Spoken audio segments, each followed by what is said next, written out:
গেল কয়েকদিন ধরেই সংসদীয় আসন পুনর্বহালের দাবিতে উত্তাল ছিল ফরিদপুরের ভাঙা। প্রশাসনের চোখ রাঙানি উপেক্ষা করে মহাসড়কে অবস্থান নেন বিক্ষুব্ধরা। বিক্ষোভ রূপ নেয় সহিংসতায়। থানা, উপজেলা কমপ্লেক্স আর নির্বাচন অফিসে চালানো হয় ধ্বংসযজ্ঞ। আগের দিনের সহিংসতার পর মঙ্গলবার সেনাবাহিনী, র্যাব ও পুলিশের ব্যাপক উপস্থিতিতে মহাসড়কে অবস্থান নিতে পারেনি আন্দোলনকারীরা। ভাঙা গোলচত্বর সহ বিভিন্ন পয়েন্টে টহলের পাশাপাশি শক্ত অবস্থান নেয় সেনাবাহিনী সহ আইনশৃঙ্খলা বাহিনীর সদস্যরা। এত কড়াকড়ির ভেতরেও সকাল ৮টায় ঢাকা-বরিশাল মহাসড়কের হামিরদি বাসস্ট্যান্ড এলাকায় গাছের গুঁড়ি ও বৈদ্যুতিক পিলার ফেলে অবরোধ করে বিক্ষোভকারীরা। ১ ঘণ্টা পর ঢাকা-বরিশাল ও ঢাকা-খুলনা মহাসড়কে স্বাভাবিক হয় যান চলাচল। এতে স্বস্তি ফেরে পরিবহনের চালক, শ্রমিক ও যাত্রীদের মাঝে। আমরা ঢাকাতে আসছি, বাসে কোনো সমস্যা হয় নাই। সকালে কষ্ট করছি, কিন্তু এখন ভালোই আসলাম ইনশাল্লাহ। এখন আর কোনো জয় ঝামেলা নাই, পথে কোনো নেই, ব্যারিকেড নেই।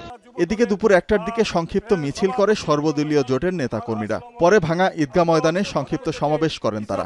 এ সময় সোমবারের হামলা ও ভাঙচুরের ঘটনায় আওয়ামী লীগ জড়িত বলে দাবি করেন জেলা বিএনপির আহ্বায়ক সৈয়দ মোদাররেস আলী ঈসা। বলেন, কেন্দ্রীয় কৃষক দলের সাধারণ সম্পাদক শহীদুল ইসলাম বাবুলের করা হাইকোর্টের রিট শুনানি পর্যন্ত কর্মসূচি স্থগিত থাকবে।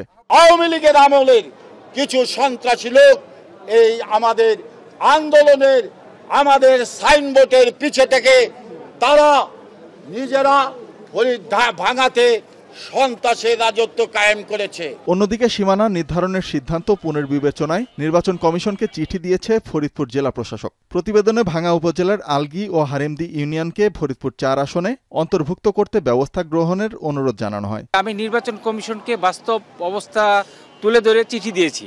এটাকে তারা আশ্বাস যদি মনে করে থাকে, তাহলে হচ্ছে যে তারা হয়তো সেই বিষয়ে সিদ্ধান্ত নিয়েছে।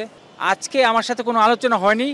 উইথড্র যদি করে থাকে, সেটা তারা নিজেদের সিদ্ধান্ত নিয়ে উইথড্র করেছে। সার্বিকভাবে হয়তো আমাদের কর্মকাণ্ডে সন্তুষ্ট হয়ে তারা উইথড্র করেছে। গত ৪ সেপ্টেম্বর নির্বাচন কমিশন সংসদীয় আসনের সীমানা নির্ধারণের চূড়ান্ত তালিকা প্রকাশ করে। এতে ফরিদপুর ৪ আসন থেকে ২টি ইউনিয়ন ফরিদপুর ২ আসনে যুক্ত করা হয়। এতে ক্ষুব্ধ হয়ে আন্দোলন করে স্থানীয়রা।